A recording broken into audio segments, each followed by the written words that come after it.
What's up, guys and girls? How's it going? I am Is There No One Else. I'm bringing you the ESO 5.0.0 patch notes for Elsewhere. Now, before we dive into this, these patch notes are long as shit. They did a lot, and in my opinion, they're really good changes. So I'm not going to read everything word for word. I'm going to provide a link for the patch notes if you guys want to read through them in their entirety. But they did a bunch of stuff to the AoE abilities. So they wanted to bring AoE skills from all different classes more in line with each other. So skills like Sap Essence, Steel Tornado, stuff like that, all have they're all closer in line with each other for what they do for AoE damage. So I'm going to dive into these. I'm going to try and get this done as quick as possible. If I read through the notes in general, this video would be 2 hours long. Nobody's going to watch that. So yeah, get yourself a cocktail. You know, if you're listening to this, get ready. Here we go. I'm only going to discuss the PvP related stuff as well. If you guys want to look at the PvE stuff, I would go follow somebody else. Those are going to have their own, like I said, these patch notes are long enough as it is. Yeah, I'm not trying to make this video longer than it already is. So Elsewhere is a new chapter. You get a new class, Necromancer. There's a new trial, which is awesome. It's supposed to be closer to the Maw of Lorcage trial. New item sets. This first set, Crafty Alfiq. It's an Overland set. It is Magicka Hulking Draugr. Max Magicka, Max Magicka, Max Magicka, and then 2560 Max Magicka. Now, it's a little bit less Magicka than Necropotence, but when you look at it, you don't need a pet. And so non-pet classes, you know, like non-Nightblades, non-Wardens, non-Sorks, so Magicka DKs and Templars now have access to this. And yes, you know, you can run Shadowrend, but now you don't have to. You can run other stuff. And so I like this. This set's going to go on my Magplar almost immediately. This is just an amazing set. But now you can have just a shit ton of Max Magicka with Alfiq and Necropotence. So yeah, really good set. Vesture of Darlak Bray, 2-piece recovery, 3-piece stamina recovery, 4-piece reduce the radius you can be detected while sneaking by 2 meters, reduce the cost of sneak by 10%. While crouching, you restore 670 magic and stamina and health for every second. So that turns out to roughly 1,300 recovery while crouching. I think this is interesting. I think it's interesting as a back bar set. The 2, 3, and 4 piece is kind of analogous. It doesn't really say strongly magic or stamina based. I think you can make an interesting stealthy vampire build with this as a back bar, because this is a lot of recovery. This is a lot of recovery for all of your stat pools. So you can go do a ton of damage, shadow image back out into a spot, cloak, crouch, get your stuff back. You can make maybe a very bursty glass cannon style build with no recovery and then rely on this. It's interesting. And obviously it's a medium armor set, but you can wear jewelry and weapons, so you can make this a Magicka based set really easily. So I don't know how much I would use it, but I think it's interesting. Call the Undertaker. Healing taken, max health, healing done, and then the 5-piece max health, and then the 5-piece, when you deal damage with a light attack, you apply minor lifesteal to your enemy for 8 seconds, healing you and your allies for 600 health every 1 second while damaging them. This effect can occur once every 8 seconds. So it's a cool little utility for you and your group. Every time you do damage, you do the lifesteal. Like I said, I think it's cool utility. I don't know how much, this isn't going to be a solo, set. Now onto the crafted set. Sentrot's Grit, healing done, max health, healing taken. After being damaged by a damage over time ability, increase your healing received by 6% and your physical and spell resistance by 25/85 for 3 seconds. So essentially, when you're 1vxing, this will be up all the time. Everybody has a damage over time ability or some damage over time aspect to one of the skills that they're hitting you with every 3 seconds. So it's pretty good physical and spell resistance. It doesn't add to major and minor, and you get healing received. So I could see this going on a few different builds, like Magicka DK, for instance. I don't know if it's good enough to replace some of the current sets that are out there. It's not as much damage mitigation as other sets, but maybe somebody will want to say, hey, I want a little bit less damage mitigation, but the increased healing received is going to boost my survivability a bit more. I could see that. Like I said, I don't know if it's better, but I mean it's intriguing. It's not just instantly throw it in the trash. Vestari's Tutelage. max stamina, max health, max magicka, magic and stamina recovery for the 5-piece. When you resurrect an ally, you and your ally gain 258 weapon and spell damage and 10% cost reduction to all abilities for 10 seconds. This is a cool set. Stamina, health, magicka, 2, 3, and 4-piece is fantastic. 5-piece is half of Amber Plasm, 129 magicka and stamina. So that's already really nice. Like half of Amber Plasm as itself. And then on top of that, you get this passive that you get weapon and spell damage when you resurrect an ally. Personally, I'm not going to use it. I wouldn't make a set revolved around having to pick up teammates that are dying in order to get a bonus, but it's interesting. Like, it's definitely interesting. I just don't like, this is interesting for people in large groups that like Zerglings, I guess. Like, that's the only thing I can imagine to run it. Like, you're not. Yeah, it's just too niche, I think. But like the 2, 3, and 4 and 5-piece outside of this are all really nice. So you might run this just because you want all this, you know. And then this, it's like, okay, well, whatever. Like, when it happens, it happens. Like this, the set can almost stand alone on these. Like, that's all pretty good, but this is just, bleh. Cold Harbor's favorite, Magicka, stamina, spell, and weapon damage. When you heal yourself and an ally, summon Cadwell's Noble Mount, Honor, who after 2 seconds casts a healing spell on you and an allies around him that heals for 12,190 health over 4 seconds. When you damage an enemy, summon Cadwell's Noble Mount, Honor, who after 2 seconds explodes, damaging enemies around him for 12,190 magic damage over 4 seconds. Honor can only be summoned every 10 seconds. This is an interesting set. I want to see how it scales, because 12,000 at base is pretty high. So if this gets up pretty high, this could be a pretty nasty set. On top of that, I could definitely see this being like a solo style build, because if you're taking a bunch of damage and you go on the offensive and you have to heal yourself, Honor's going to come out and heal you. If you can go on the offensive, Honor's going to go out and help you do damage. So it's kind of like it's like a reactionary proc set. You know, like it's going to help you do whatever you're doing. And so I kind of like that's a neat idea. I don't know how strong this is going to be. We're going to have to look at it. I'm going to ignore the trial sets. I am not the guy to look at trial sets. I would go look at Alcast or the Hessian God, if I said that right.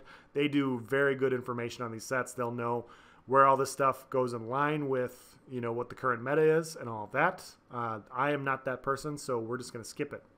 New collectibles, mementos, dies, all the stuff you guys can check out yourself. Guild Finder, which is a cool idea. As you guys know, Volendrung is the new weapon that's going to randomly drop in Cyrodiil. Emperors cannot pick it up. You're supposed to use it. You can take down walls. You have to keep feeding it. It's going to spawn about 4 to 5 times a day, so once every 6-7 hours, or 5-6 hours. Pretty cool. You have to keep feeding it alliance points or you will die. Once you die, it disappears. They do have a tutorial for the weapon in the Alliance Starter Gate, so if you don't know how to use it and you don't know what the skills are, we'll have to go check that out later. Cyrodiil campaign adjustments. They got rid of all the old campaigns, so I hope you enjoyed your time in Vivek, Shore, Sought the Skill, and Kine. So now they have all these dragon names, which I'm not going to butcher. I don't want some of you dragon lore truthers out there to say I, you know, can't speak dragon speak, I guess. But the biggest change to this is they have alliance locked campaigns and non-alliance locked campaigns, as well as an Imperial City campaign, CP and no CP. And so what alliance lock campaign means is if you participate in the 30-day no CP campaign and your main character is red and you want to play in there on red but occasionally blue, you can only play whatever character you choose to be in there on. You can't switch alliances. And so I think this is a big improvement. On Xbox specifically, this happens all the time. There are a large amount of faction hopping Zerg surfers that hop into Vivek right now. I don't know what it looks like maybe you PC and PS4 guys can chime in on this, but as an example, if yellow gets Emp, red, there are groups of people on red and blue that will hop on yellow to Zerg surf with or to go help take keeps because it's, you know, they have emp bonuses, they have all the other stats, and they also have the winning campaign, so they're going to be facing less people. And so it's just a way of overloading these campaigns with, you know, not only do they have Emperor, not only do they have all these buffs, now the campaign's pop locked because you have all these people wanting to hop in and ride the wave and get the AP. I think this is a good change for those campaigns because it often makes those campaigns not fun. But at the same time, it's not going to stop people from jumping to another campaign. So hypothetically, these people that are doing this anyways, you know, if they don't want to play on red because red's getting their shit pushed in, they're just going to go to another campaign. You know, they're going to go to Yolna Kryn, the 7-day CP enabled, or they're going to go to Imperial City or whatever. They're just not going to PvP in that one for 30 days because why? You know, they want to go get the easy AP. So people are still going to faction hop or they're going to campaign jump, but at least it's not going to overload that specific campaign. So I think this is a good change. I still do think that they need to address Cyrodiil as a whole. Like they need to do, I've talked about it before, they need to do things to provide incentives for people when they're playing in Cyrodiil. So provide weapons, provide better bonuses for end of tier rewards so that and motivate people, you know, via these rewards to play the campaign. And so in order to, you know, get these high rewards, you can't just AP farm. You know, maybe put a limit on the amount of time you can spend defending an area before you lose AP. I don't know. But there's a bunch of things that they can do, and they need to keep doing that so that people, when they come into Cyrodiil, it's not just, hey, we're going to hop in our group of 20 people, and then we're going to ride over to red, and we're going to take empty keeps and get our 18 to 20k AP, and then we're going to ride down to yellow, and we're going to take their empty keeps, and we're just going to run the outer loop and just, or the, you know, we're just going to run a loop and run across nobody, and we're just going to Zerg empty keeps. You know, that's not fun. Nor is it fun to run across the 60-man emp groups in the middle of the circle. So I like to see people get spread out, but this is a good change overall, in my opinion. Imperial City is now its own campaign. You now get it by simply use the campaign selection menu. You'll end up in the sewers. I think this is great. Imperial City being its own campaign is not only going to help Imperial City, it's going to help Cyrodiil. Because, yeah, like it'll be its own campaign. Which you should have less lag in both areas now since you won't have to deal with both things on the same server. I would think, at least. But Imperial City, my favorite place to fight. Should be really fun initially, at least. A lot of people should be going there. We'll see what happens. They reworked some item sets. Robes of the Withered Hand. The old one was when an enemy within 28 meters dies, heal for 1290 health and 1290 magicka. Now it is when an enemy you recently damaged dies, heal for 1450 health and gain 1450 magicka. I don't think people are running this set a whole lot in PvP. I don't think it matters a whole lot. Vestments of the Warlock. This is a big change. It used to be when you fall below 33% magicka, you restore 9,000. This effect can occur once every 1 minute. Now they increased the return to 11,350, and they lowered the cooldown to 45 seconds instead of a minute. So this is a bigger return, and I think what the reason they did this is to provide an alternative option for Lich. There is some value in getting just a bulk max stat over recovery. You know, sometimes you're really fighting outnumbered, and like you could use the max stat return more than you could use the recovery. So I like that change quite a bit. We'll have to see exactly how it comes into play and like how it compares to Lich and all that fun stuff, but I like that a lot. Essence Thief. This is one of the most interesting ones to me. This is the old one. Garbage. When you deal damage with a light attack, you have a 15% chance to draw essence from an enemy. Collecting the essence heals you for 4,300 health, restores 4,300 stamina, and increases your damage by 12% for 10 seconds. The essence lasts for 10 seconds. The new one. When you deal damage with a light attack, so instead of a 15% chance, it's just when you deal damage with a light attack, you draw essence from the enemy. Collecting the essence heals you for 3,900 health and restores 3,900 stamina, so a little bit lower, and increases your damage done by 10% for 10 seconds. Essence lasts 5 seconds instead of 10, and it spawns closer to your target. The reason I think this is interesting is because the 2, 3, and 4 piece for Essence Thief are already fantastic. Like they're really, it's a really good damage set. And then a 10% bonus is also really good. But this could be very, very good for melee builds. You know, depending on where this essence drops. Because if you're melee and you're light attacking, you can guarantee this proc. 3,900 health and 3,900 stamina for 10 seconds. With just a cooldown of 10 seconds, but it procs on a light attack. You could have 100% uptime with this. So what that means is this is roughly, if we divide this by 5, that's roughly 800 health and stamina recovery with this set. So when you light attack with this, if you can successfully collect the essence, it's going to turn out to 800 health and stamina recovery. And you get a 10% damage bonus. So we're going to have to test this. We're going to see where it spawns. But for a melee build, it could be very interesting. It could be very interesting because you already have the damage, and then you get recovery. And if it's easy to pick up, like it all would coincide pretty well together. Trappings of Invigoration. This is Stamina Warlock. It's the exact same thing. It's the stamina version, so we're going to move on. Leeching Plate. Instead of it being an 8% chance, it's now a 20% chance to summon the cloud. It now cannot be blocked, which is nice. Affliction. 4 pieces max magic, and then the 5 piece does 50% chance to do 28-38 disease damage. Effects can occur once every 4 seconds. The new one is Stamina Recovery, which makes the stamina set better. And then 5 piece, when you deal damage, you have a 50% chance to deal an additional 18-30 disease damage. So they reduce the amount of burst that it has, but it afflicts your target with Minor Defile for 4 seconds, and reducing the healing taken by 15%. This effect can occur once every 4 seconds. So they reduced the damage that it does, but they increased the utility. So now you always get the Minor Defile of the set. That makes Affliction very interesting, especially paired with a set like Cyrodiil's Ward, where you can stack Major and Minor, doing the exact same thing. Cold Snap and Meridian motifs are currently available for testing on the PTS and will be coming later this year. ESO logs, yada yada yada.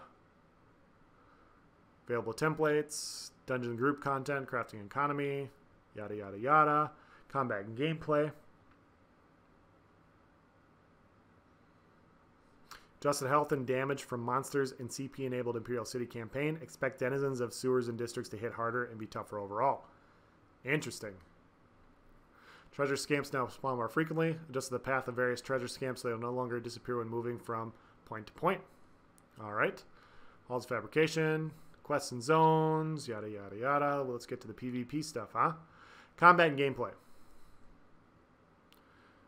So, I'm going to skip a lot of the combat stuff because a lot of the AoE stuff is all the same thing. They increased an AoE ability by X% to bring it in line. What they wanted to do with AoE abilities, with damage over time abilities, like they wanted to get rid of the burst that some damage over time abilities have. So they want damage over time to be damage over time. They want burst to be burst. So what they're doing with a lot of these skills is they're reducing the upfront damage to eliminate the burst. They're providing a delay, but then they're increasing the dot ticks so that when the dot goes off, it's actually a dot. And so you're not getting bursted by damage over time with other stuff. So when we get to those, I'm just going to kind of skip over it a little bit because they're all kind of the same thing. I'm just going to say the same thing. I'll read the first couple, and then I'm going to go, this is the same as the last stuff. They removed the 200 millisecond post-global cooldown from cast time abilities. This is done to improve the feeling of using these abilities in rapid succession with other abilities to allow for more fluid transition. So when you're using a cast time, right now you have a delay afterwards. Now you don't have the delay in this now. And so they also adjust the cast time abilities to make up for the fact that there's not a delay. Note that channeled beam attacks such as Soul Assault or Radiant Destruction retain the post-global cooldown, but have them reduced to 100 MS rather than 200. This is done to prevent animation errors. Player abilities that fear targets will no longer cause them to flee in terror. Instead, they will now cower in terror, which I think is a great change. All immobilizers from player abilities and item sets will now apply immobilization immunity once applied to prevent multiple immobilizers from applying on the same target. Once an immobilize from these abilities ends, you gain immunity to immobilize for 3 seconds after, similar to the roll dodge mechanic. So they're taking an adjustment to immobilizes, which I think is good. Previously, immobilizers were an overbearing tool that completely shut down builds with lower stamina pools and could keep them from moving for extremely long periods of time. With this new system, we want a healthier balance of how these abilities interact, similar to crowd control functions. I like this. Maybe increase the duration from 3 seconds to like 6 seconds, but we'll see how it plays out. This is a good step in the right direction, though. Like, they needed to do that.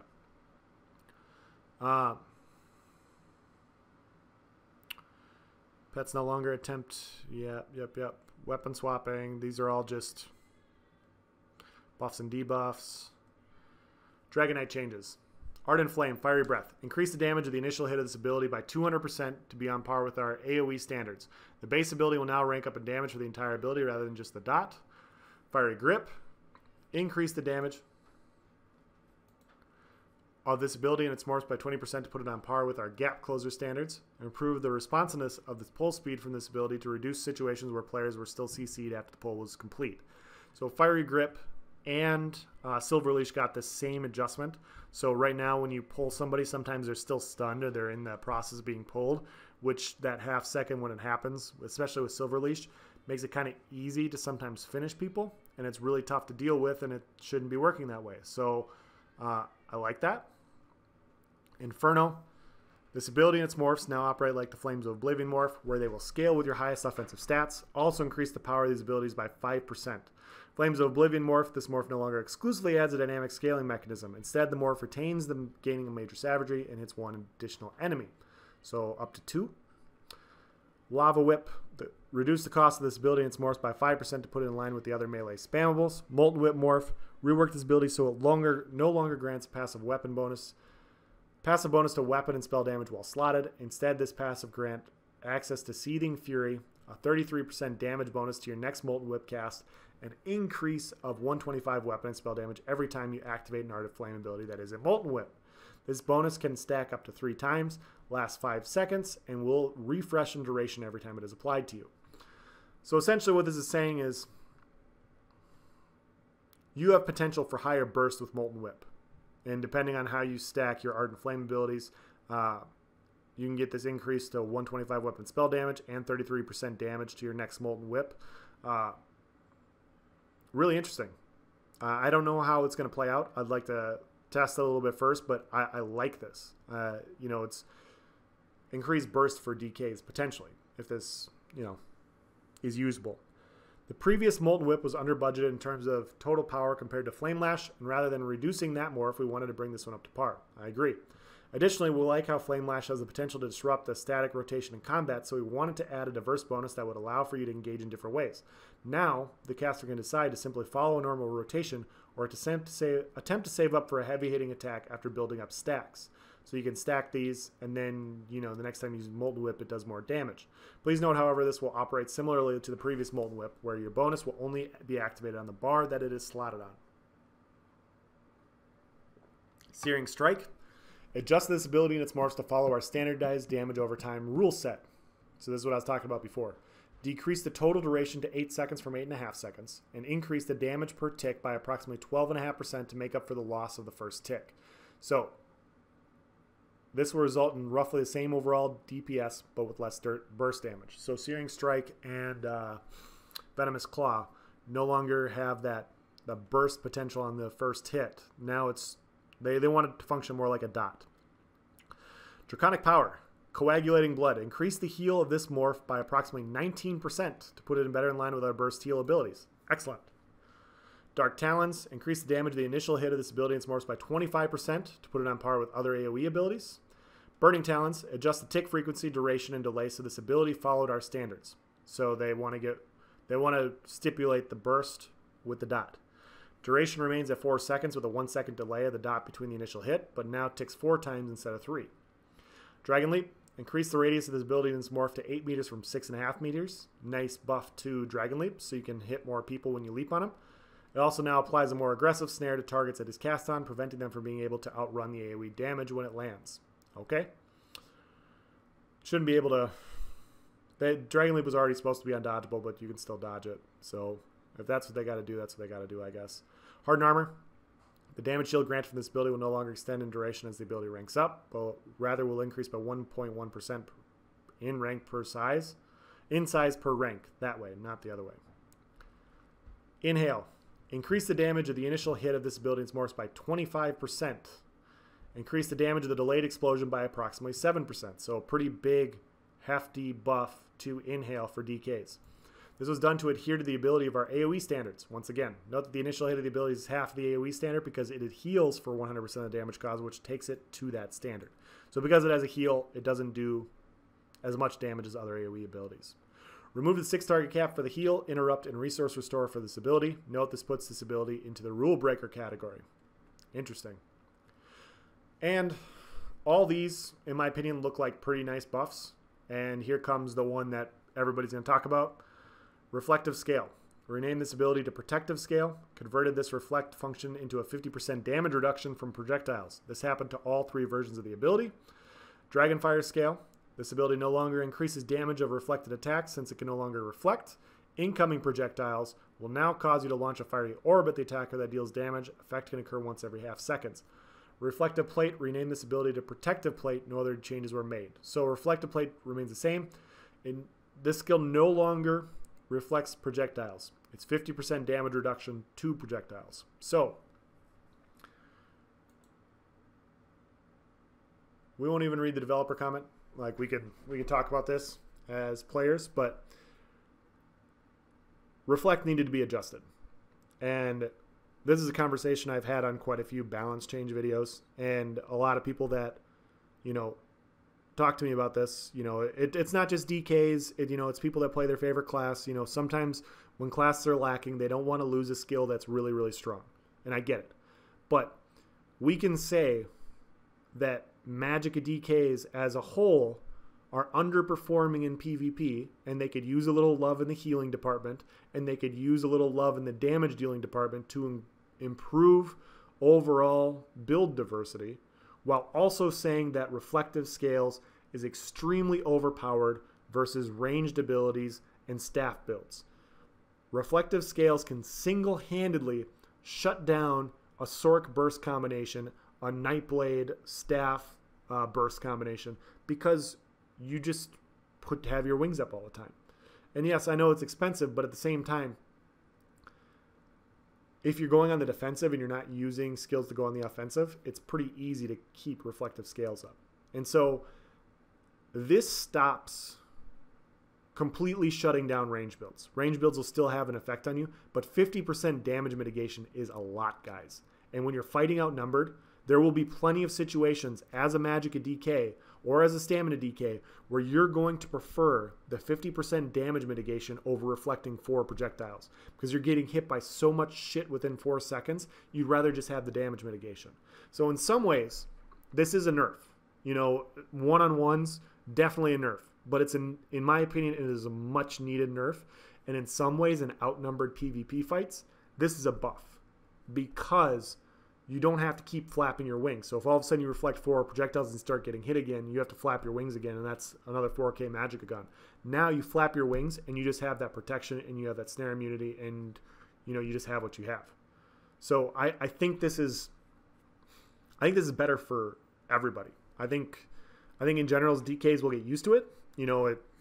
Instead of just completely shutting down range builds, now they have to do other things besides just put wings up. But at the same time, like it's helpful in those severely outnumbered fights where people are just beating on you because you're a Magicka DK. So I like this a lot. And guys, 50% is a shit ton. It really is. But on top of that, look at all these buffs, guys. Like I know this isn't going to matter. Like I'm going to go into the forums tomorrow, and all people are going to do, they're going to be like, I'm a DK. You took away our identity by nerfing Reflective Scale. That's what people are going to say, but they're just going to completely ignore all of this. So like all this is buffs. Like all of it is buffs, guys. And then they're going to nerf this one thing, and people are just going to cry. They're going to cry. I'm calling it right now. Yeah, which is too bad. But I don't even think it's that bad. Like in some ways you're going to like it, I think. So yeah. Earth and Heart, Ash Cloud increased the healing of this ability by approximately 15%. Eruption and Cinderstorm, yada, yada, yada. Earth and Heart adjust the duration of these skills so that their final ranks. Okay, so this is another thing that it did. A lot of skills lasted for 1.1 seconds or 10.5 seconds or 3.3 seconds or whatever. So they wanted to finish on round numbers. So Magma Armor and Morphs, they now last for 12 seconds instead of 10.8. Molten Armaments, it used to be 39.6, now it lasts 42 seconds. Molten Armaments is 36. Obsidian Shield, it's now increased to 8 seconds from 7.2. Petrifying Morph, so there's no change. Stone Fist, decreased to 3 seconds from 3.6. Nightblade changes. These are big changes, guys. So they nerfed Incapacitating Strike. This morph will now apply Minor Mangle to the target for the duration of the stun, if cast with 120 or more ultimate. Deathstroke and Incap Strike will no longer apply Major Defile. So I've talked about Incap for a while now. In my opinion, it just does too much. You know, it's too cheap. It still knocks people down even though it's cheap. Even at 120, it's cheap. It does a shit ton of damage. You do 20% more damage, and it's Major Defile. Like, it's too much stacked into one skill. And anytime you start stacking all these useful things, it makes for an overpowered thing. And so, let's see what Minor Mangle does. But getting rid of the Defile is needed. Like, you're still going to hit really hard. You're still going to do 20% more damage. It's still really cheap. It's still going to be a great ultimate. Like, this is still going to be one of the best ultimates in the game, guys. It's just no longer, like, absolutely fucking ridiculous. Soul Harvest remains all of its current functionalities. So that stays unchanged. It's just Incap. Grim Focused. Remove the minor Berserk buff from this ability in its morphs, so no longer will Relentless or Merciless Resolve give you 8% damage. Spectral Bow now heals for 33% of the damage dealt if you are within 7 meters of the target when firing it. Fix an issue where this ability and its morphs would continue to persist after logging off. Okay. Merciless Resolve now increases the healing done to 50%. So this is the Magicka version. So Magicka Nightblades have a way to heal a little bit more. So when you do damage, this hits for a lot, guys. Like 10 to 15k Merciless Resolves are pretty standard. So this is going to be a 5 to 7k heal if you're within 7 meters, which typically you are. You know, you're using a Soul Harvest Merciless combination. You know, that's interesting. Nightblades already kind of have some struggles healing. It's not nothing, is all I'm trying to say. Relentless Focus, increase the duration to 30 seconds from 20 seconds. Additionally, this morph no longer grants minor endurance. So yeah. Developer comment. Nightblades, traditionally WoW masters of high single target damage and a wide toolkit, were given too many potent skills on skills they continue using even without added bonuses. We've removed the minor Berserk bonus from this ability since its overall performance is roughly where it should be comparatively to other abilities, and we've introduced a healing bonus to it to help Nightblade's class gain access to more high-risk staying power. Now the caster will want to ensure their target hasn't prepared themselves with defenses, otherwise the heal will return an unsubstantial amount. Additionally, they must be in range of their opponent, where they are the most susceptible to risk. So, this entire change is kind of what I was talking about when I was talking about the Sork pets in my previous video, if you guys watched it. Like, in my opinion, the Twilight Matriarch is too strong. And if you take the damage dealing aspect away from the Matriarch, it's too big of a nerf. And so it all of a sudden it may potentially make the pet almost unusable. So you kind of want to provide, you know, a utility aspect. So it still has usefulness, it still has utility, but it just doesn't have overpowering, ridiculous damage that just makes it stupid. And so what they did here, like Grim Focus, like Merciless and Relentless, if you're a Nightblade, it's not coming off your bar because you lost 8%. It still hits hard as shit. Like you get 10 to 15k spectral bows regularly. Like I've hit 19k spectrals. Like it happened. Like you hit hard as shit because of this. So you're not going to take it off your bar. But now you don't get minor Berserk. And so yes, you don't get the 8%, but now you get a heal. So yes, they nerfed the ridiculous damage, but they gave you some utility on the side by allowing you to heal after you use it. And most of the time you're going to be within 7 meters anyways when you use this, because you're going to in-cap or Soul Harvest, and then you're going to hit with your Merciless. So, or Relentless, whatever. So I think this makes a lot of sense. Teleport Strike. This ability and its morphs will no longer stun NPC enemies. Instead, targets affected by the initial damage will be afflicted with minor vulnerability. So they got rid of the 8% here with minor Berserk. Now if you use Ambush or Lotus Fan, you get 8% more with minor vulnerability for 8 seconds, which is a lifetime. Note that minor vulnerability will apply to both players and NPCs. Their spoiler. In order to retain functionality on gap closer abilities, these abilities typically all deal a set amount of damage with a consistent range and cost while all having a unique affix that helps give each different ability its own identity and flair. Teleport Strike, while visually and thematically satisfying, was lacking in the department of gameplay identity since Auxiliary was inactive in some parts of the game. In tandem with the changes to Grim Focus, we wanted to ensure Nightblades could focus on being single-target assassins while needing to utilize a larger variety of tools in their kit. This makes a lot of sense to me, because critical charge and critical charge does more damage at range, and it always critically strikes. Stampede always does critical damage, and it snares.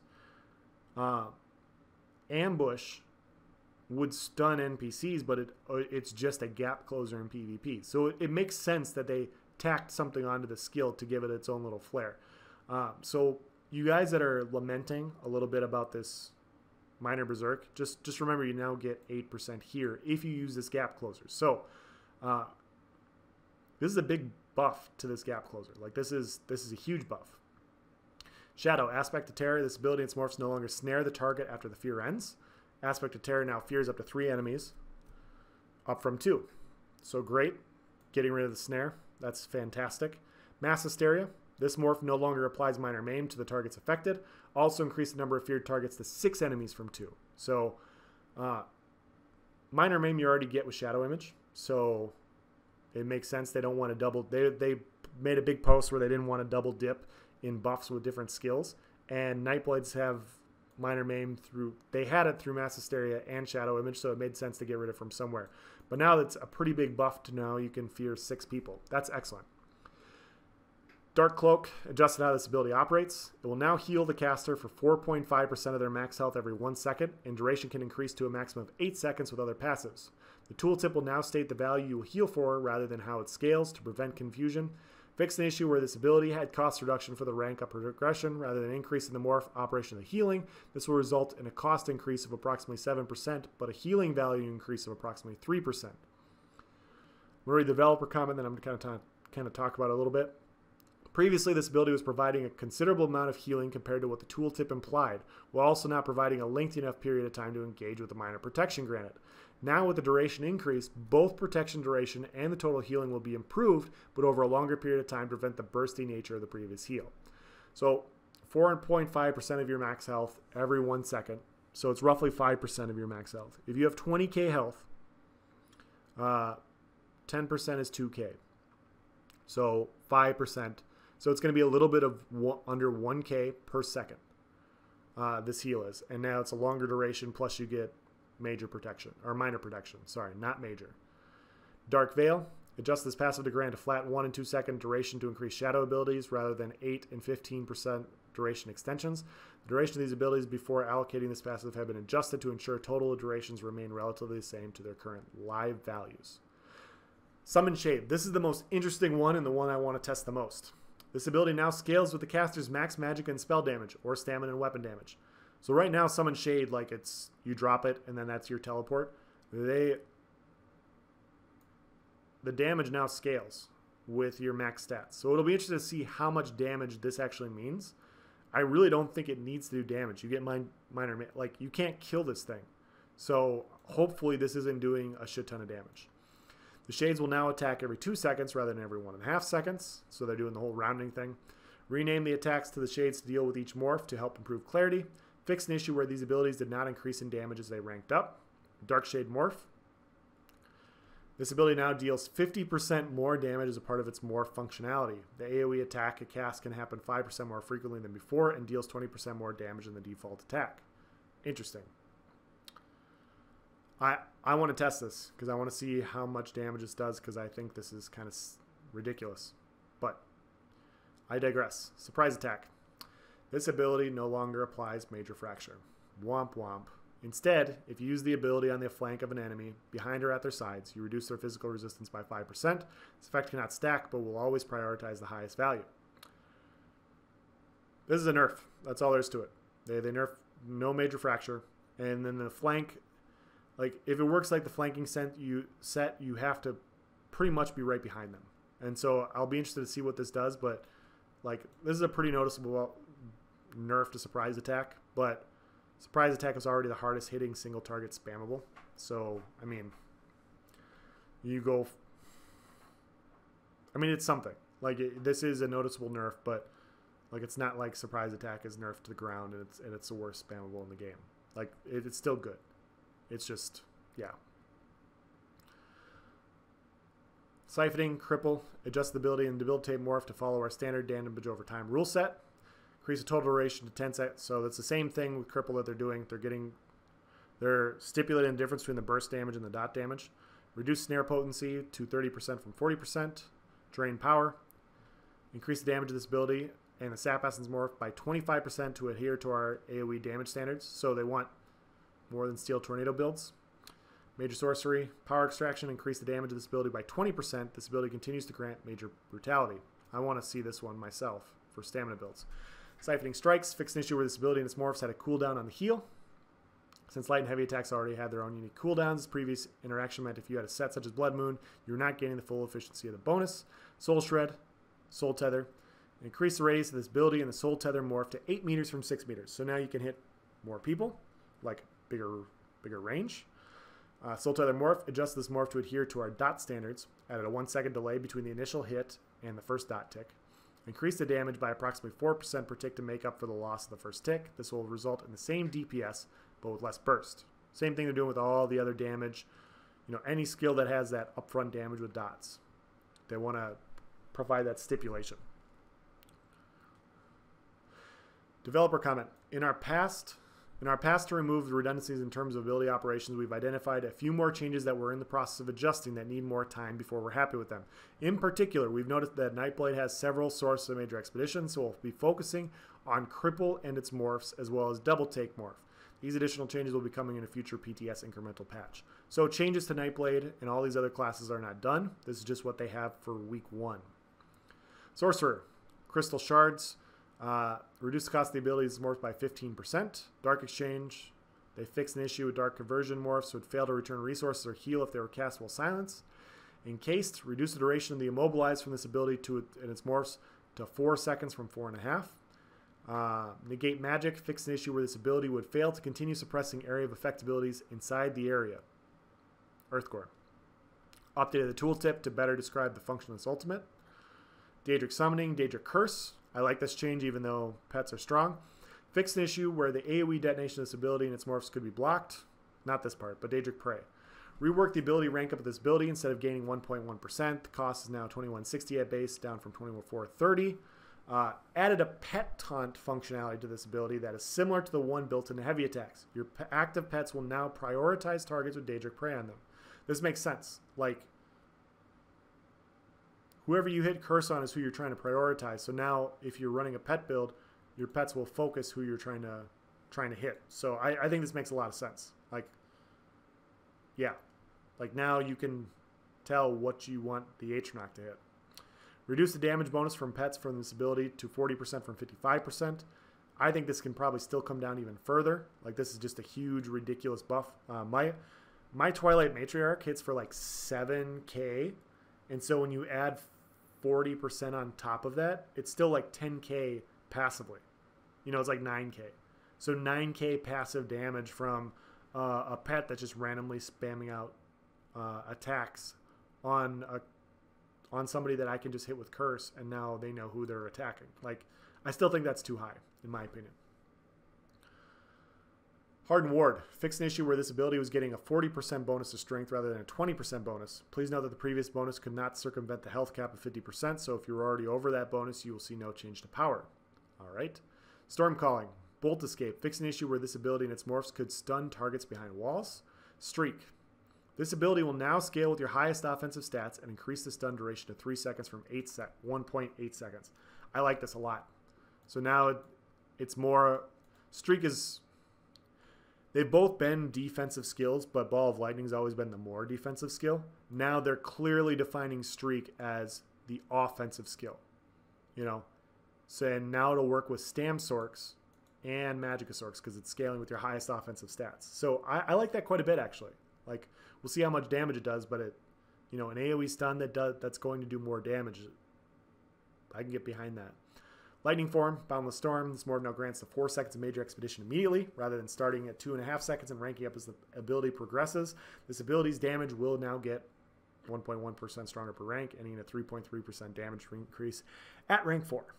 Lightning Splash, yada yada yada. Mage's Wrath. Big change to Mage's Wrath. Increase the damage of the area of effect damage of this ability and its morph by 20% to put it on par with our other executes. Mage's Wrath has been kind of lacking. Fix an issue where this ability's detonation was able to be dodged despite the initial hit also being able to be dodged. Now, if you're hit with Mage's Wrath, you will not be able to dodge the detonation. So before, like, you could dodge one or the other. If you're hit with the initial and you drop below X amount of health, it will detonate. So it will make Mage's Wrath more reliable. It now scales higher, yada, yada, yada. Endless Fury Morph. This ability now returns magic if the target died within 5 seconds of taking damage rather than only if this ability gained the killing blow. Also increase the amount of magic returned by approximately 10%. Okay. Buffs to Sorks. You know, Sorks were lacking in a lot of ways, you know. So, no, in general, I think those changes are good. I'd like to see a few other adjustments, but those overall are good. Adric Spear, Burning Light, fixed an issue where the damage of this passive was able to be dodged despite the fact that the damage was tethered to an attack that already could be blocked or dodged. All right. Focus Charge, reduce the damage dealt by this ability and the toppling charge morph by approximately 8% to put it on par with other gap closer abilities. Yada, yada, yada. Piercing Javelin, increase the duration of the stun granted from this ability and its morphs to land on a beautiful whole number. This means the base ability in Aurora Javelin will now stun for 2 seconds rather than 1.8, while Binding will last 4 seconds rather than 3.5. Aurora Javelin, fixed an issue where you couldn't hit the damage bonus count without utilizing range increasing passives. Now will get 2% stronger for every 1 meter between you and the target, up to 40% at 20 meters. Alrighty. Puncturing Strikes. Reduce the channel time of this ability and its morphs to 1 second from 1.1. Praise the Sun for whole numbers. So yes, once again, rounding them out. Radial Sweep. Increase the radius of this ability and its morphs to 8 meters from 6 meters. I think this is great because radial is already really hard to hit. Somebody can be right in front of you and for whatever reason it misses. Increasing this makes a lot of sense. Empowering Sweep is a stamina version that provides protection. Redesign this morph to offer damage rather than survivability. The damage pulse after the initial hit now lasts 6 seconds at base, but is increased by 2 seconds for each enemy hit up to a maximum of 6 enemies. It now grants Empower for the duration rather than major protection. The Templar has many ultimates that operate defensively already in other skill lines. Major Maim from Nova, Major Protection from Remembrance, and we found their toolkit for offensive moments wasn't being given enough opportunity. I completely agree with all of this. Back in Update 20, we adjust the Crescent Sweep to deal magic damage and introduced a bonus mechanism where enemies hit in a cone in front of you took bonus damage. We wanted the physical damage morph to also enable damage, but through alternative means. Now the entire ability's duration will scale based on enemies hit and will also grant Empower for the duration. So what all this means is, if you're fighting outnumbered as a Templar, and you hit with Empowering Sweep, it's going to be easier to land because it's an 8 meter radius instead of 6. And now the dot tick is every 2 seconds for 6 seconds, but now you can add an additional 12 seconds if you hit up to 6 people in front of you. And you get Empower. So this now allows you to get a buff on your light attacks while also just doing this damage if you're severely outnumbered. And so I actually like this quite a bit. I think this makes a lot of sense. If you don't like this change, don't Zerg down Templars. You know, don't be 6 people standing in front of them when they hit you and they just, you know, shit all over you with this ultimate. So I like this. I think this makes a lot of sense. It provides a reward. Like if you manage to hit that many people stacked on top of you, you get a benefit from it. Spear Shards increase the initial damage of this ability and its morphs by approximately 36%. Increase the dot of this ability and the Luminous Shards morph by approximately 5%. Adjusted out of these abilities power up as they increase in rank. Spear Shards increase the damage dealt by entire ability as it ranks up. Sun Shield, up to the tooltip of this ability and its morphs to state the actual value rather than ambiguous value that required you to do super hard math. Increase the initial hit of this ability and the Radiant Ward morph by 150% to put it on par with our AoE standards. Blazing Shield's damage remains untouched since it already is above that standard, since it has an additional requirement in order to gain the damage. Eclipse. Big changes here. This ability and its morphs will no longer proc off direct damage attacks such as Spiked Armor or Thews of the Harbinger damage return. There's a big help for DKs. Like this is kind of, it was ridiculous how this was proccing for them. Updated the tooltip on these abilities to properly indicate their internal cooldown, which have always been there. Reduce the damage dealt by the Thorn mechanic. Damage return to this ability and its morphs by 25%. Note this only pertains to the damage. Total Dark and Explosion of Unstable Core remain untouched. Good changes in my opinion. Power of the Light. Adjust the ability rank up for this morph so it no longer gains damage on the initial hit, but instead increase the duration of minor fracture and breach applied, since that is the focus of the morph. This will result in approximately a 3% damage loss in the initial hit, but the duration of the minor fracture and breach will last 9 seconds, up from 6 seconds at their final rank. Okay, that all makes sense. Solar Flare. Reduce the cast time for this ability of the Dark Flare morph to 1 second from 1.1, rounding it out. Increase the travel speed to match other projectiles. Reduce the damage by approximately 37% to make up for the fact that it can be cast more frequently. So this is what they've done with a lot of these cast abilities like Snipe and Dark Flare.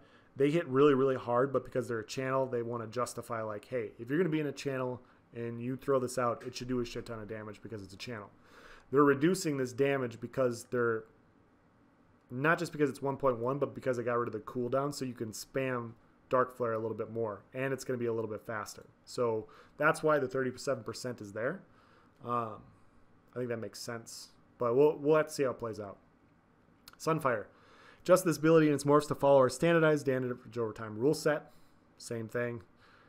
Duration has been increased 8 seconds from 6.25. Increase the damage per tick by approximately 31% to make up for the loss of the first tick. Vampire's Bane now lasts 12 seconds instead of 10.25. Reflective Light. The spread of how far this ability will attempt to find targets near your initial target is now 5 meters instead of 4.5. So once again, rounding it. Restoring Light. Breath of Life. Fix the issue where the secondary heal granted from this ability was able to ignore the caster's line of sight and target players behind them. So yes, trying to make Breath of Life a smart heal. They have to be in front of you. You have to be looking at them in order for it to go off. I think this all makes sense. You shouldn't be able to be inside a tower on the second floor and then here healing somebody on the third floor or through the wall. So this all makes sense to me. I think this is good. Cleansing Ritual. This ability and morphs will now grant healing and or damage based on the user's highest offensive stats rather than just max magic and spell damage. Practice Incantation. Fix an issue where this ability was increasing the heal by 1 per target rank rather than 1.1. Warden. Animal Companions, Falcon Swiftness. Reduce the cost of this ability and morphs to 2,700 from 3,511. This ability no longer grants Major Endurance.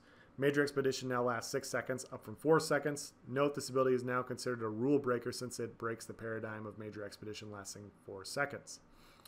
Scorch. This ability and its morphs can now be blocked.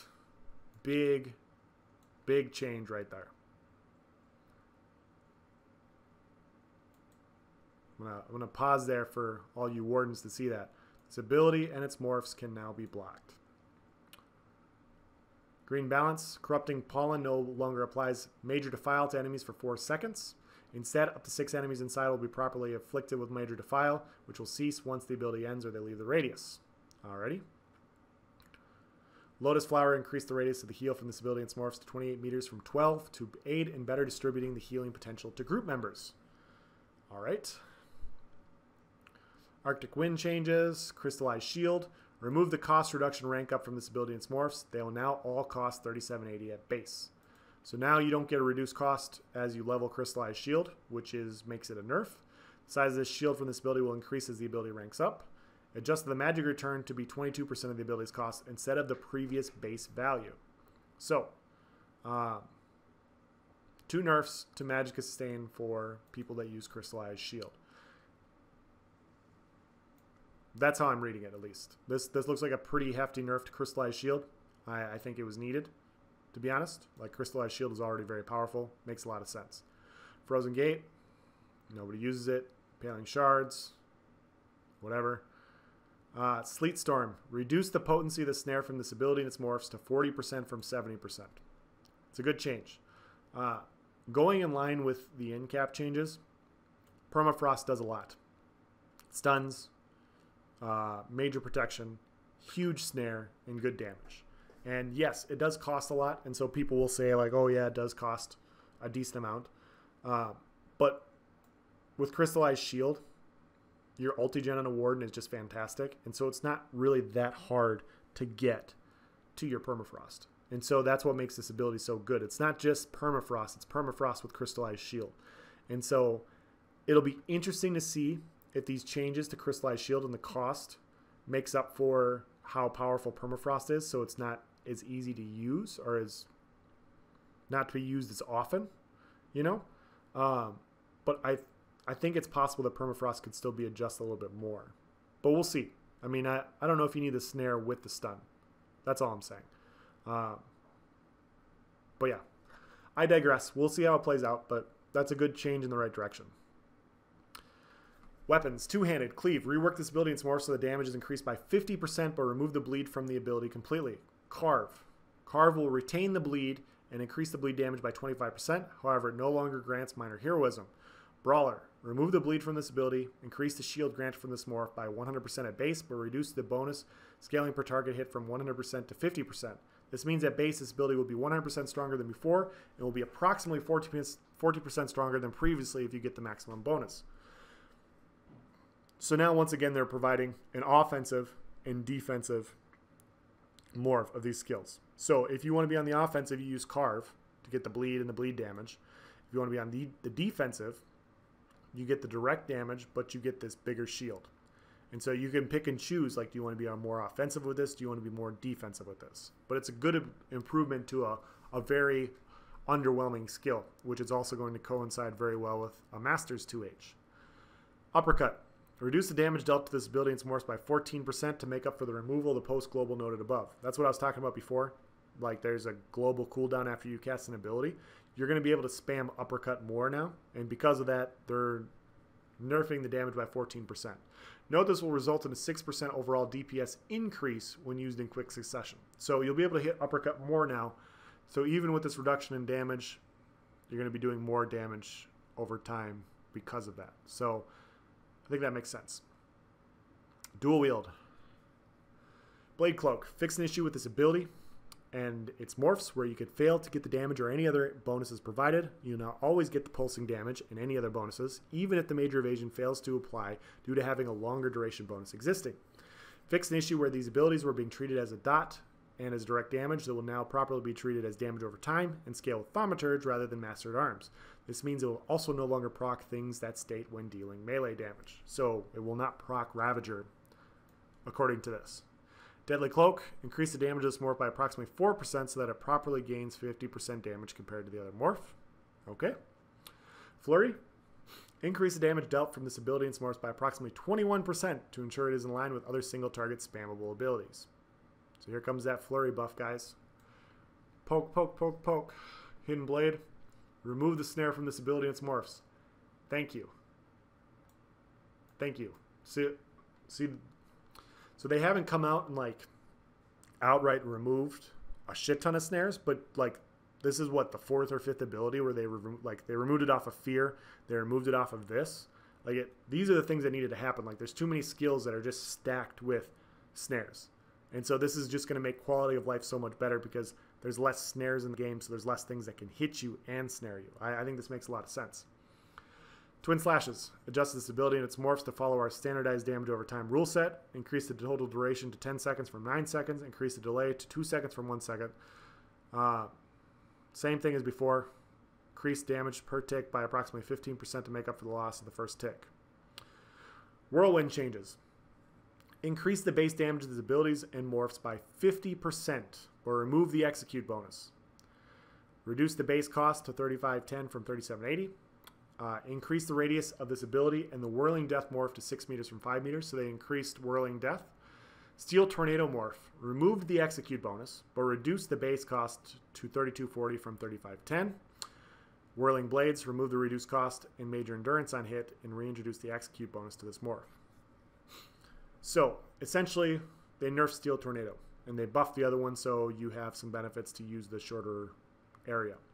Previously, this ability and its morph were overloaded with their execute multiplier, which stacked on top of the passive execute multiplier of the skill line. So Dual Wield has a passive execute. On top of that, Steel Tornado had a passive execute, or an execute at lower health, and it's an AoE with, you know, what was it, 8 meter radius, and so you could just hit a bunch of people with a really strong Dawnbreaker, and you could start spinning, and, you know, even though you're not focusing any one person, they're all just dropping like flies because they can't dodge your execute, AoE execute damage. Definitely needed a nerf, in my opinion. So you still do a ton of damage. It's an AoE. It's still going to do good damage. Like, you can get a pretty high tooltip on Steel Tornado. It just doesn't do the redonkulous Steel Tornado execute damage. Bow. Arrow Spray. Remove the snare from this ability and its morphs. So another removed snare, which is excellent. But increase their damage by approximately 27% and reduce the cost by approximately 13%. So another AoE getting buffed. Acid Spray Morph. Increase the damage over time by approximately 40%, guys. But added a 1-second delay between the initial and first tick. The ability now lasts 4 seconds in total. Bombard. This morph retains the snare and immobilize, but ensures that both apply to the enemy rather than snaring enemies who are initially affected by the mobilize. Duration of the mobilize now lasts 4 seconds, up from 2. Snipe. Reduce the cast time to 1 second. Reduce the damage dealt by 25% to make up for the removal of the post-global noted earlier. So, big reduction to snipe right here. I think you can make an argument that could be more, and I'll probably do that later this week. Increase the travel speed of the arrow to put it in line with other projectiles. Lethal Arrow Morph. This morph now applies minor defile rather than major defile, which is a huge, huge change, guys. This was done since the morph already has another bonus, the guaranteed chance to apply the poison status effect. Focused Aim Morph. This morph no longer increases the range in which your allies can hit the target. Instead, it reduces the cost by 5% and increases the range by 5 meters. Note that minor fracture remains. Wall of Frost. Reduce the snare potency of this ability and its morphs to 40% from 60%. So a pretty good reduction in the snare for Wall of Frost. Light's Champion. This ability no longer grants major protection. In addition to this morph, the duration of the major force granted will now increase by 1 second for each rank of the morph, going from a duration of 5 seconds to 8 seconds at rank 4. Stipulate. So basically what they're saying is, previously this ultimate felt like it did the job both morphs of the base ability. Panacea 2, well, since it offered both offensive and defensive power. Now Life Giver will continue to cover raw defensive power with more healing potential, while Light's Champion focuses more on offensive power with major force. So it all makes sense. Like, Light's Champion's a no-brainer for single target, for solo players. You get major protection, you get major force. You get both buffs. Like, why wouldn't you use it? And just like the 2H cleave abilities, they want to provide an offensive and defensive stat to it. Just like what they did with the Templar ultimates, since 2 of the ultimates are already defensive, they wanted to make an offensive ultimate. So just enhancing the build variety. So now you can choose, do you want to be more defensive or do you want to use to go on the offensive? It's still going to be a great skill. It heals for a shit ton. Like, the major protection is a noticeable nerf, but it's a strong skill still, guys. Soul Magic, Werewolf. Corpses in the area with this ability will now detonate a red glow, similar to other corpse-consuming telegraphs. You can now devour your friends to extend your werewolf transformation timer since you are a selfish doggo. Alright. Fix an issue where Devour was not showing interruptible telegraphs to enemy players. Infectious Claws. Increase the damage of the initial hit of this ability and its morphs by approximately 36% to put it in line with our AoE standards. Werewolf Bleed. Adjust this ability and its morphs to follow our standardized damage over time rule set. Total duration decreased to 4 seconds from 8 seconds. Added a 1 second delay between the initial hit and the first tick. Decreased the damage per tick by approximately 15% for the base and pack leader morph.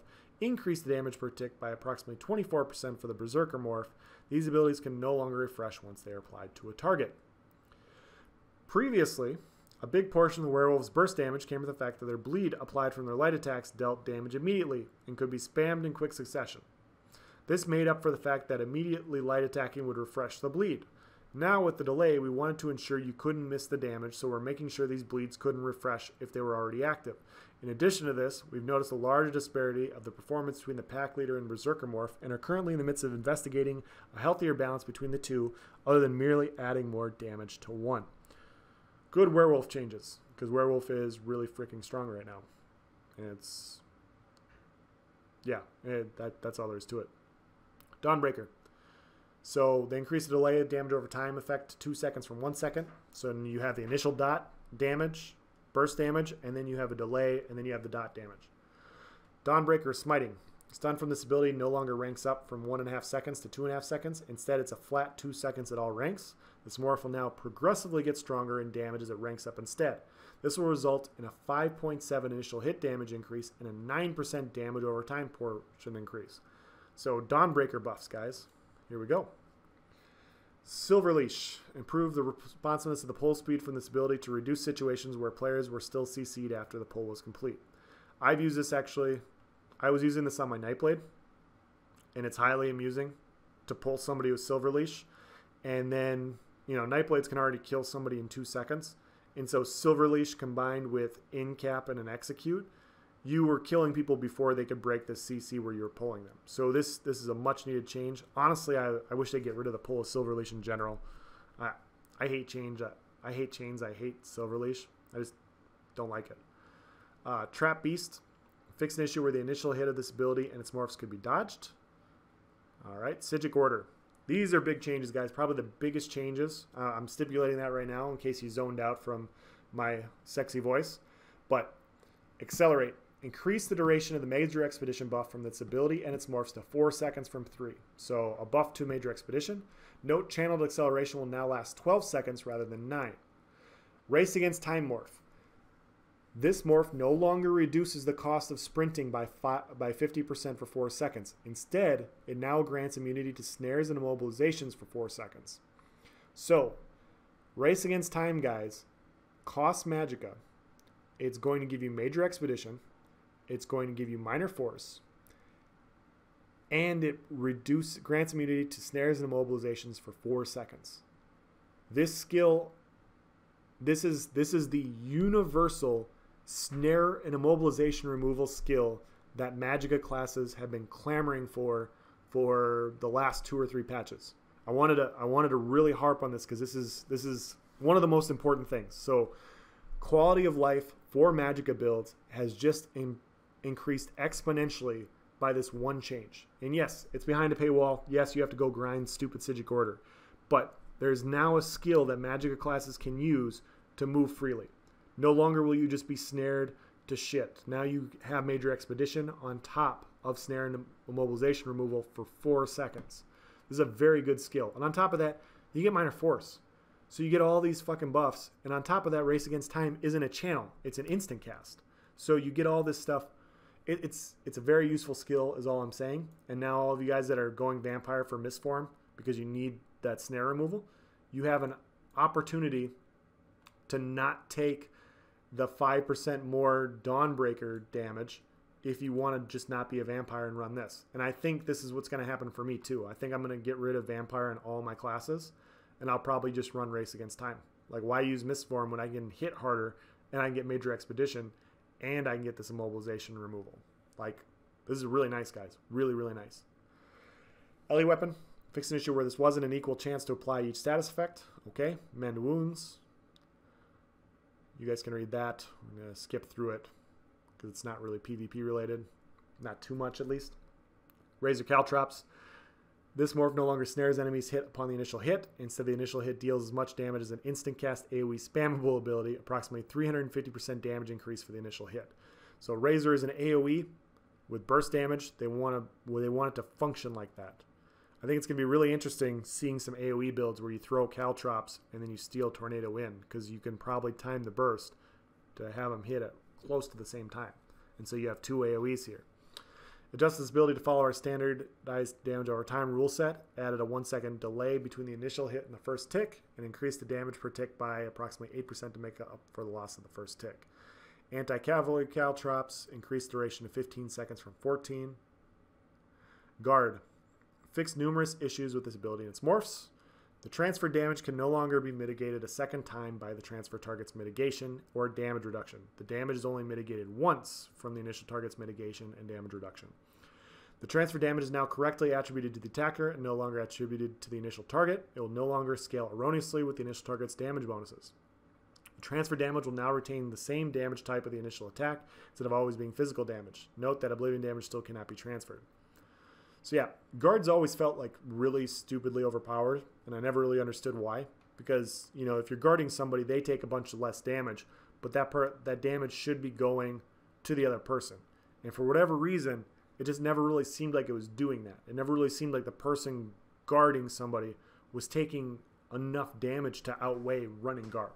And I've ran guard, I've had guard run on me, like it just never really felt like you were taking more pressure.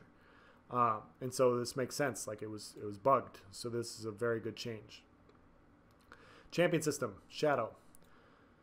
Befouled. Reduce the maximum value of this star to 35% from 55%. So now you don't have the maximum amount that you can defile somebody's been reduced greatly. I think this is another really nice addition to PvP in general, because nobody likes to not be able to heal. So they nerfed where you can get befouled from on a few different skills, and they nerfed the amount that you can actually get defiled. So I like that a lot. Decrease health enchant, reduce the damage of this enchant by 33%. Dubious Camera Throne and Witch Mother's Brew, reduce the max health and max resource granted by these drinks by approximately 12%. Recoveries remain unchanged. Artane Takeaway Broth and Clockwork Citrus Fillet, reduce the max health and max resource granted by these foods by approximately 15%. So foods, the most universally used foods, are getting a nerf. Previously, these food buffs were a bit too stat dense in the areas that certain builds needed to focus on, which greatly reduced the consumable options when comparing effectiveness. Yeah, there's just no reason to not run these foods on most builds. Like you weren't really going to run other stuff because you already got so much max stats with that recovery. So providing that give take makes a lot of sense in my opinion. Fix an issue where weapon enchantments that dealt damage could be dodged when procced from a damage source that couldn't be dodged. That makes sense. Item sets. They updated wording on numerous item sets to clarify their proc conditions. Advancing Yukita. Fix an issue where the set could not proc of abilities such as rapid strikes. We're almost done, guys. Chlorian's Legacy. Fix an issue where certain elemental procs had a lower chance of being fired. So now there will be an equal chance for each element to proc on Chlorians. Chokethorn, fix an issue where the set couldn't proc from the healing of Meditate or its morphs. Okay. Deadwater's Guile, fix an issue where the set would put an erroneous debuff on targets you hit with the set active. Daedric Trickery, fix an issue where each buff did not have an equal chance of proccing. Earthgore, this item set now instantly dispels all negative effects rather than one. The heal granted from this set now only heals the target with the lowest health in the area rather than the 6 lowest targets in the area. So when you're fighting that group of 12 people and you and your group of 3 go in and slap with a Dawnbreaker and you drop a guy to low health, it's only going to proc on the guy with the lowest amount of health. It's not going to heal everybody in the group. And like their 5 Earthgores that go off aren't going to hit everybody. It's only going to hit the one person. So very, very big nerf to Earthgore, much needed. Still going to be very powerful, namely in small group content like PvE. Like if you're doing trials and dungeons and stuff, you still have this lifesaver ultimate as a helmet that'll save one person. And it still dispels all negative effects in the area. So it's still strong. It's just not life-savingly strong for fucking everybody. Essence Thief. Fix an issue where the pool would fail to materialize. Okay. Grace of Gloom. Griffin's Ferocity. Fix an issue. These are a lot of just fixes. Robes of the Hist. They nerfed the healing of Robes of the Hist by 20%. Which is noticeable. Shield Breaker went through a big redesign. This item set no longer deals damage when you light attack a target with a shield active. Now it increases your damage dealt by 6% at all times. This effect is doubled when attacking targets with a damage shield active. I think this is much better. It's a lot less cheesy. Probably still useful in general, but it's good. Vulcan Scoria. Proc from this item set will now display a ring around the target when it is incoming to improve the clarity of the threat. Alliance War in PvP. Melee guards will no longer be able to use Bash or Power Bash. So I don't know about you guys, but this bugs me to no end because I can't CC break this for shit. I don't know why. But I get bashed and I'm on the ground for like 2 seconds. And so if I'm fighting people and all of a sudden I get bashed, I'm dead. And it's happened way too many times and it's so frustrating. So yeah, I like that change a lot. The roof of Cathedral Style Keeps can no longer be destroyed. So you can't just, if memory serves, that means you can't destroy those stairs and farm the upper level anymore. Towers can no longer be destroyed. So that makes me believe that the towers like on farms and resources can't be. So if you're getting zerged down by a bunch of people and you're in there farming, surviving for your life, they can't just knock the walls down and siege you down. I think that's what that means. So I like it, actually. I think that makes a lot of sense. Siege damage and CP-enabled campaigns will now hit approximately 30% harder. So a big buff in CP-enabled campaigns for Siege. I think that makes a lot of sense too. Writs, audio, dungeons, exploration. Are we almost to the end? So yeah, as you guys can see, a lot of huge changes. These are known issues with the PTS, so I'm not going to go through these guys. Like, there's no point. These are going to get changed anyways, so there's no point in discussing them. But good changes overall, guys. Like really good changes. I really like what they did here. Obviously, these aren't complete, and I think it's really nice to go from, like, if you guys have been playing for a while and you've been reading patch notes, every time the first week they drop patch notes, there's always one or two things, always one or two things that is so broken. It's like, God, we have to fight tooth and nail for them to realize that this is broken so that it doesn't make it into the game. You know, Slodes was probably the biggest one, one of the biggest ones from last year. And people argued about it. They said it was garbage. They said it was just doing too much damage, and it made it to live, and it was garbage, and it was broken, and it did too much damage. There is nothing that I see in these patch notes that is anything like that. Now, you could say, like, hey, you know, maybe this is a little too strong. Like, maybe this is hitting a little too hard, or maybe this is too big of a nerf, like a little bit, but we'll have to test the see. Like, when I'm looking at this, it's like, okay, well, maybe that's too much, but I don't know for sure until I try it. Like, that's nice that that's where we're at. And I really want to say, like, these initial patch notes are fantastic. Like, there's a lot of them. This is a long video, but I thought they did a really good job. I think overall, like, all these changes make sense from, like, a logical perspective. Them saying, hey, you know, Dubious is just giving too much max stats with the recovery. Like, why would you use dual stat food when you can use Dubious? You're not really missing out on much of your max stats, and you get recovery. It's like, well, yeah, that makes sense. So I suppose that could use a reduction, you know. Wings is no longer broken for just a specific type of build. Now it provides a lot of damage mitigation for that type of build, but they can still have an impact on you. I think that makes sense. Some of these skills have just passive. Instead of doing more damage, you now have, like, you know, the race against time change, as an example, is just perfect. Like that is the perfect change. You know, now people have access to something that they can use. And people are going to use race against time. Like, race against time is now, like, one of the best skills in the game, in my opinion.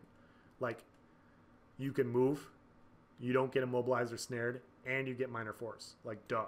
Like, duh. We're going to run race against time on our magic builds, guys. Like, this is good stuff. Overall, these are good things. And the nerfs, it's like, oh, yeah, well, yeah, that was kind of stupidly broken. Like, it needed an adjustment.